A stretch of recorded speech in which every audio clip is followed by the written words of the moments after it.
you can't specifically say where they are and how fast they're moving, but you can sort of give a probability distribution of where they probably are, you know, where they're most likely to be, how likely they are to be in particular places.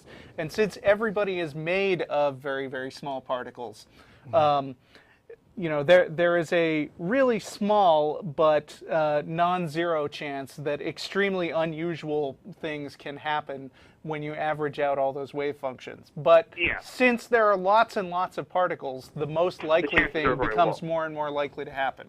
Okay. Are you with me, Martin? More or less. I mean, I get the feeling that a bunch of our viewers' eyes are probably glazing over with some of this arcane physics. I am a little bit worried about that. So it just can we sort of like do the short version? Are we leading up to? We're close to the end right now. Okay. Are we leading up to basically some kind of Schrodinger's God argument? Is that kind of where this is going? Perhaps, yes. Okay. The argument was that there are two types of wave function collapse. The first is the normal one where you measure it with an outside particle. The second was the OR mechanism, which is consciousness. So now, we obviously can see observable stuff out in the universe, so therefore it's not all just fuzzy particle waves. So therefore, the wave function of the universe as a whole had to be collapsed. So we'll assume that some particle outside the universe bumped into it, measured it, and then collapsed it. Well, there's a problem with that statement, correct? If there's a particle outside the physical universe, then it would not be the physical universe anymore because the universe I don't is think the set of all anything in quantum mechanics says anything about it having to be outside the physical universe. Well, no, I'm saying this is not normal quantum mechanics. This is quantum gravity. We're dealing with the wave function of the whole universe as a set. Okay. Yeah. I think we're drifting more and more off into hypothetical stuff that is maybe good science. This is the starting point of a whole lot of quantum gravity models. This is like a kind of an axiom they start with when they try and hack at the model rather than, you know, maybe this string theory or. I'm just worrying that this is incomprehensible to the vast majority of our viewers. Here's a problem that I'm anticipating with this, which is that as you get more and more into things that arguments for God tend to take the form that, you know, something is true and it couldn't be true without a God existing, and therefore there must be a God. But as we get more and more into sort of hypothetical, abstract, cutting edge physics that nobody is absolutely sure about, the idea that so and so is true and therefore forces a God to exist. Doesn't apply anymore. I mean, you wind up having to say. Still hypothetically, you're saying. So you wind up having to say this is probably true. I will comment that the concept of the wave function of the universe is not that controversial. That's just like a kind of universally given with quantum gravity. Yeah, and the idea that there needs to be something outside the universe. My argument is that such a wave function exists. Yeah, and while this is all certainly, you know, interesting to speculate upon, you know, like I said, for physics guys late at night, when it's one of those where ultimately I don't think that it is that you're even talking in a realm that is the least bit relevant to people who are practicing believers, right? Believers in God, you know, Christians, active churchgoers, just your you know, people at the tea parties, you know, whoever, you know, just Sunday go to meeting folks. When they think of the God they believe in, they're not thinking in terms of, why, yes, this whole notion of self-collapsing wave functions can. This really isn't the core of what's going on in actual religious belief. So while it's fascinating as some sort of intellectual abstruse, you know, exercise and thought experiments, it really doesn't get to the core of what real believers believe in, why they believe in it, and how it affects culture. You know, another thing that seems to come out is that at the end of these kind of really abstruse, you know, scientific-sounding arguments, what you wind up with is now we have this thing and we'll call it God. But it doesn't really, but calling something a God doesn't really capture the full concept that most people have in mind when they say there is a God. I mean, you know, when they talk about like whether there's a heaven and a hell, whether it answers prayers, whether things you do sexually are bad to it. You know, if you can just take things and label them God, like you could say, oh, there's a particle outside the universe and I'll call it God. But that's not really more interesting than saying my cup is God. Yeah, and again, to most believers, I think that an argument like this ultimately would feel very hollow to them, because to them, God is not just some sort of a quantum particle doing quantum stuff, right? It's a big man who, and he loves me, and he sent his son for me, and it's all very anthropomorphized and personal.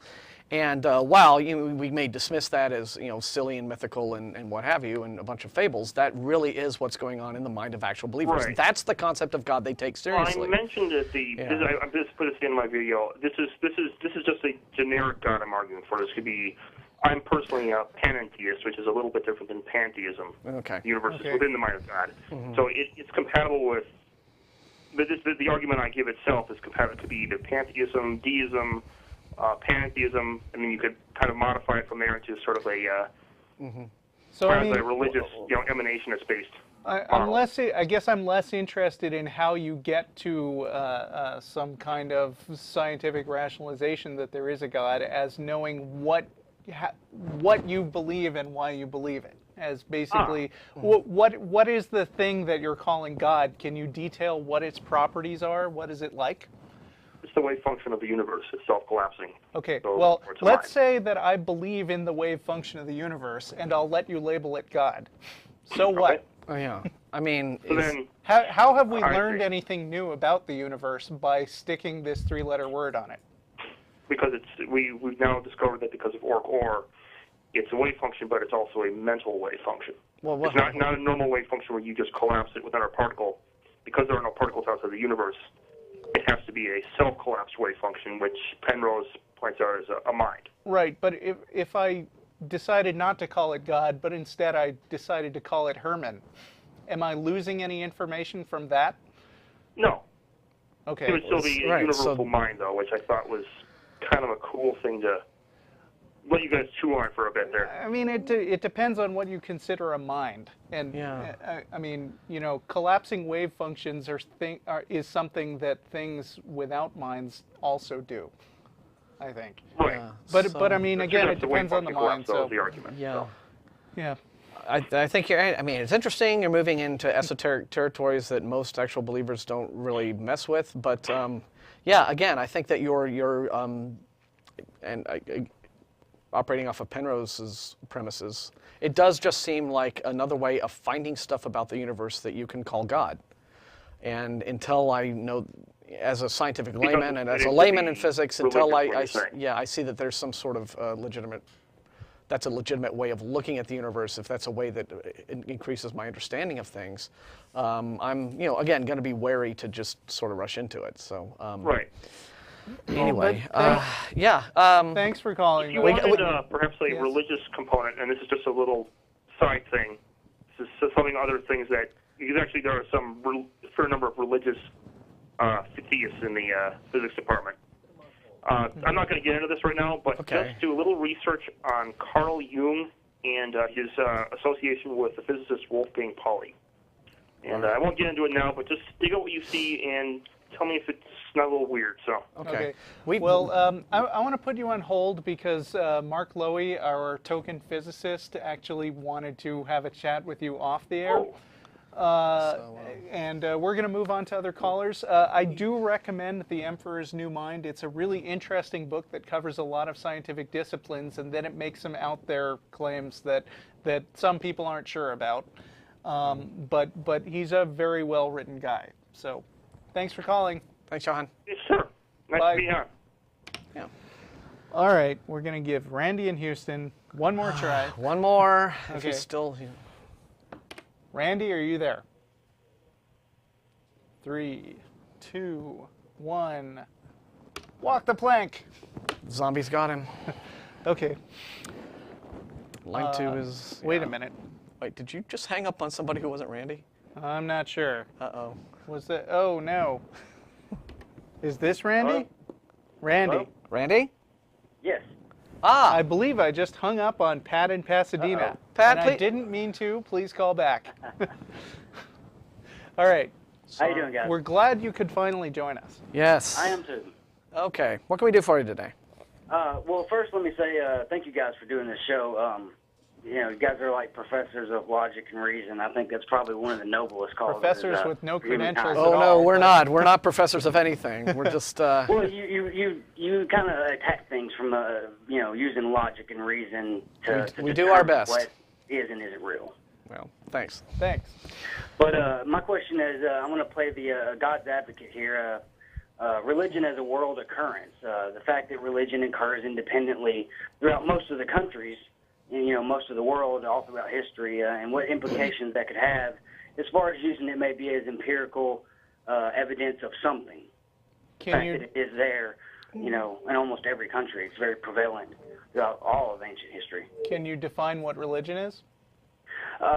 Belief in a supernatural figure of any kind. Oh. Okay, so basically, believing in stuff without evidence is a common occurrence. It appears to be.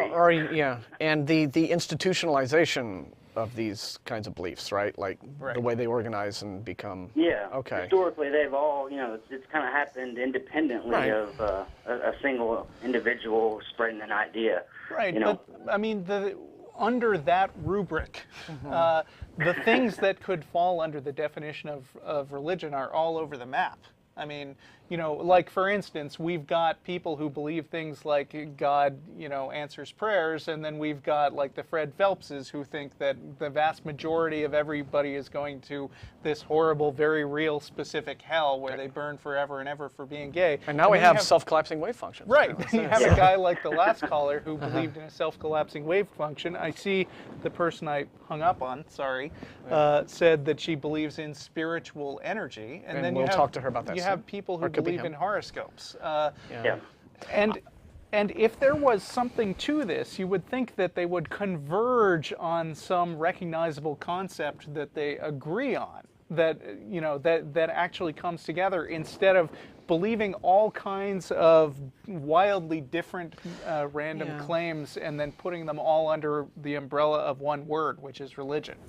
Yeah, but I don't know that. I mean, I don't know if Randy's point is that, well, maybe this means that they're like one particular definition or belief in God must be a true one. Then I think that his point is that it seems to be a universal practice among the human race to just believe in supernatural stuff, to have this desire to think that there is something a specific, not specific labeling of a deity. And that I think can just be explained. Some kind of deity in some form, in some different, And I think that can just be explained culturally and in very easy ways. If you look at the earliest beginnings of civilization, and you have people seeking to understand their world and lacking the tools that we have today in a post-scientific world to do it.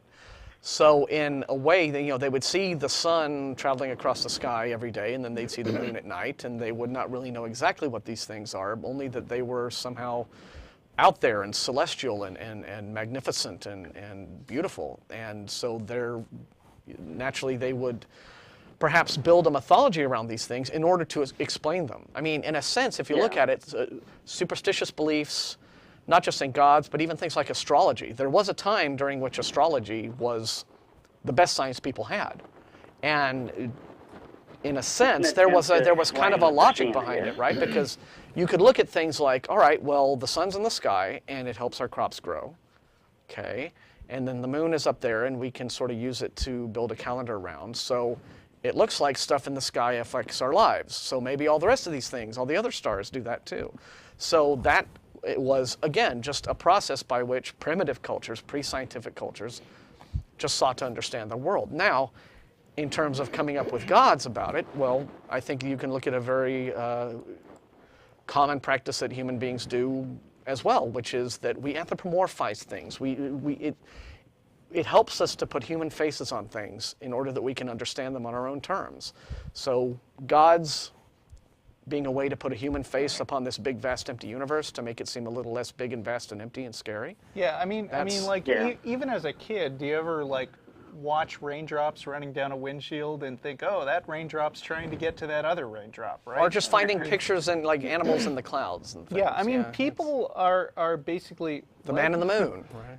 Oh yeah, so man on the moon. People are. It could be a very natural evolution of early man trying to figure things out. Sure. Right. Yeah. And then as you form cultures and civilizations, some people learn that it's a very lucrative way to put yourself in power over. Yeah, and you know what happens is that people develop some